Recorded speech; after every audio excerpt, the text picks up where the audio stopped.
Prince Harry, son escapade secrète en solo avant Noël. Pourquoi partir seul?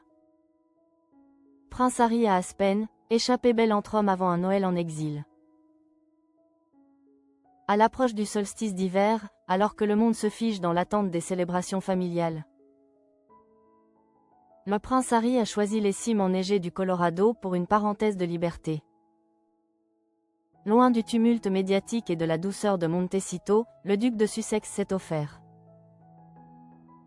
une escapade masculine à Aspen, entre adrénaline sur les pistes et complicité fraternelle. Il y a des amitiés qui résistent au temps et aux tempêtes. Celle qui unit le prince Harry au champion de polo argentin Nacho Figueras est de cette trempe. Ce n'est donc pas une surprise si, selon les informations de Hello, les deux hommes ont été aperçus dévalant ensemble les pentes immaculées de la station la plus huppée des États-Unis. Vêtu d'une veste mauve et d'un pantalon noir, silhouette athlétique sous son casque et ses lunettes de soleil, Harry semblait avoir retrouvé la légèreté de sa jeunesse. Pour le fils cadet du roi Charles III, le ski est bien plus qu'un loisir. C'est une réminiscence de l'enfance, une Madeleine de Proust qui le ramène aux vacances passées autrefois en Suisse avec sa mère, la princesse Diana.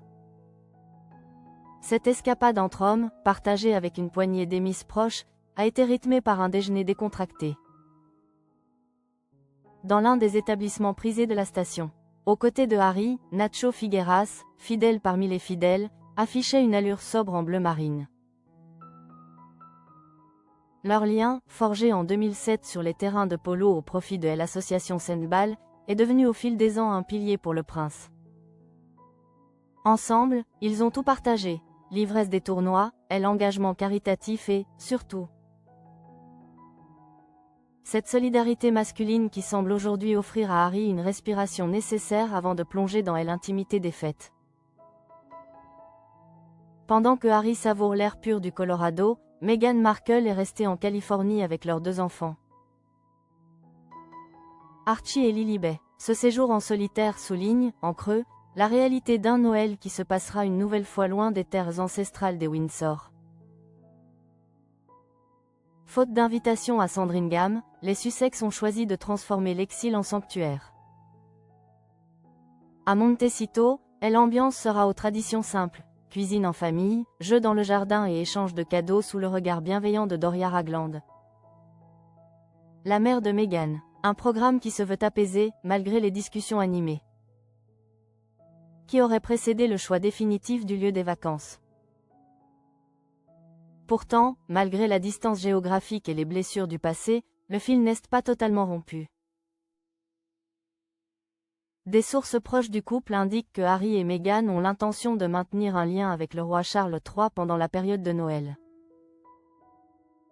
Il ne s'agit pas de grandes retrouvailles, mais de gestes symboliques, un appel vidéo, quelques mots échangés pour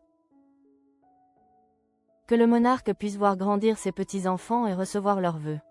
Dans ce ballet complexe entre rupture et nostalgie, cet appel de Noël apparaît comme une lueur d'espoir, une preuve que sous la neige d'Aspen ou le soleil de Californie, le prince Harry n'oublie jamais totalement d'où il vient. Entre la force brute des montagnes et la douceur du foyer, le duc de Sussex semble chercher son équilibre. Une quête de paix, loin des obligations royales, mais toujours hantée par le souvenir d'une famille restée de l'autre côté de l'océan.